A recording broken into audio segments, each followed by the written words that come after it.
Manchester City, I cannot believe the stat.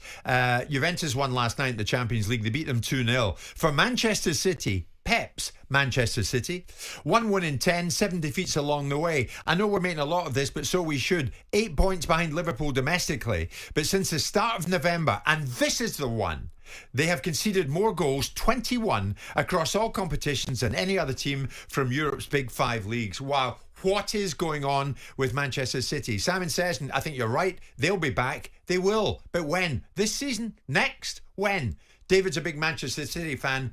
David, good morning. What's happening to your team? Okay. Okay, David. Go on. Yeah, Tell us. Say again. Tell us what's going on with your team, mate. Yeah, well, I was kind of reading, obviously, sort of the aftermath this morning. Sort of like reading that a lot of people sort of saying, Pep's a failure. Well, he's not a failure yet. He's got to find a way to get us out of this slump that we're in. But are you concerned, David? How concerned are you? 9 times out of 10. Yeah, how concerned are you, though, David? Say again? How concerned are you? I'm not majorly concerned. I just think, I think you can't win. You can't continue winning at the volume City have. I mean, a lot of these rival fans make me laugh. A lot of United fans who I speak to over the last few years, so City don't bother us. Are you surprised? Are you surprised then? If you're relatively sanguine about it, but are you surprised at this level? I was listening to Rio Ferdinand and Julian Lescott last night talking about it, and there was this kind of feeling of they didn't see this coming, this deterioration in confidence. Yeah. Are you, as a Man City fan, surprised by it? Yeah, I'm surprised by it. But I'll be honest with you, Sam, I didn't think we'd win the league this year. I just didn't think we'd win 5 league titles in a row. It's hard to win 2 in a row. Never mind 4 or 5. I didn't think we'd win the league. My tip at the start was Arsenal. Because I just feel like they've built something there. They've got the bit between the teeth. They're coming. They've got a hunger to win it, Arsenal. But time will tell on that. We don't know.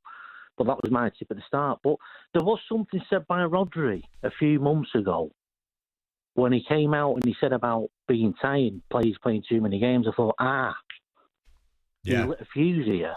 Yes. When he said that, Rodri. I thought he's kind of alluding to, can we have a bit of a season off here? I think when the players do that, it's almost like, well, feel sorry for us, we're a bit tired. Or yeah. David, I'll throw 2 quick questions to you. Number 1, do you win the Premier League? No, I don't think we win the Premier League. Do you win the Champions League? No, I don't think we'll win the Champions League. There But you listen, hang on a minute. Some City fans, there is a bit of a split in the fan base at City. A lot of the younger ones who've been supporting us from the age of 10, who are like in the late 20s now, have only ever known success. They've got that bit of Man United sort of spoiled bratness about them. They're expected to win all the time. It doesn't work like that, football.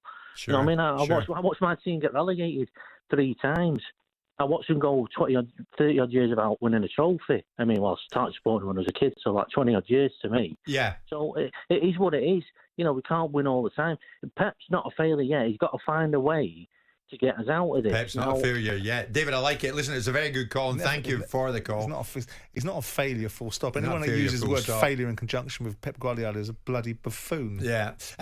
He said their rival fans are beginning to laugh at us. I wonder if they are. Keith's a Liverpool fan. Keith, what is going on with Manchester City? Good morning. Morning, boys. How you doing? Good, thank you, mate. Tell us. Good. I think what, for me, it's the fallacy of Pep Guardiola being the greatest manager in the world ever, which I've argued for years and years and years with anybody who'll listen, and it's now coming to roost. The guy is not in the same ballpark as Klopp. He's not in there with Ferguson. He's never had to build a team. He's had everything given to him. He's a money manager. He's a lucky manager. And not only that, he's now got to rebuild on his hands. You were right, Jim. He ain't got a clue. He will not be able to do it. Not a chance. And the other thing as well is the reason they've not been invested. It's all these charges hanging over their heads. They can't invest.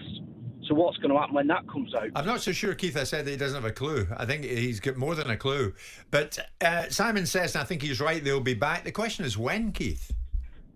Could be a while. Could be a while because looking at Liverpool, they took a couple of years to rebuild their team after they lost players that aged, and the same things happened to City. They've got aged players. Oh, he's just driven in a tunnel. He didn't sound like a Liverpool fan, I have to tell you. No, the bottom line is that he has a point about Guardiola because Guardiola has walked in. It's not his fault that the biggest clubs in the world, by the way, have wanted him to work for them. So Barcelona, Bayern Munich, and Manchester City. I don't mean biggest in profile, but certainly economics in Man City's terms. Yeah. The bottom line is that he has built sides. The Bayern Munich side was always going to be a challenge for him because he was coming in off the back of a treble, but he still won things there. Barcelona was a great team. Now the argument always rages, and it will rage eternally. Could Alex Ferguson have managed at Hartlepool and achieved wonderful things there, with all due respect to Hartlepool or Accrington Stanley or whoever you want to pick out as a smaller club? Yeah. Could Pep Guardiola? The answer probably is not. But there is also a very unique skill set now being deployed to manage. I watch these managers now, and I disagree with a lot of what they say, but I also feel great empathy for them to some extent, because they've got these players that are running around doing what they want, saying what they want. You know, you've just seen it in the situation Romero at Tottenham, flapping his gums, and the manager's got to step in and bridge the gap. Yeah. And so you've got to manage these fragile, big-time egos that are out there getting paid enormous amounts of money. They're economically independent, and then you've got to manage them, and you can't criticise them. You can only deal with them in a certain way. So I think that Pep Guardiola is an elite manager. There's no doubt about it. Sure. Anyone that wins the Premier League 4 years in a row against the great competition that Klopp has provided is an elite manager. Here's Danny, the Manchester City fan, who's going to take us till 10:30. Danny, tell me, what's going on at your club? Are your feet still firmly on the ground? Yeah, morning, Jim. Morning, Simon. Morning, Danny. Listen, this whole thing about a crisis, everyone just needs to calm down a little bit. We're nowhere near a crisis. 1 win in 10, Danny. 7 defeats along the way. Well, if we want to talk about a crisis, try watching us against Middlesbrough getting hammered 8-1. There's a crisis. You know, all this is coming from a lot of our younger fans who haven't seen anything but success. You ask the older fans, we're chilled out. We're like, yeah, fine, not a problem. At the end of the day, the way I see this, it's like Simon said before, it's a rebuild situation.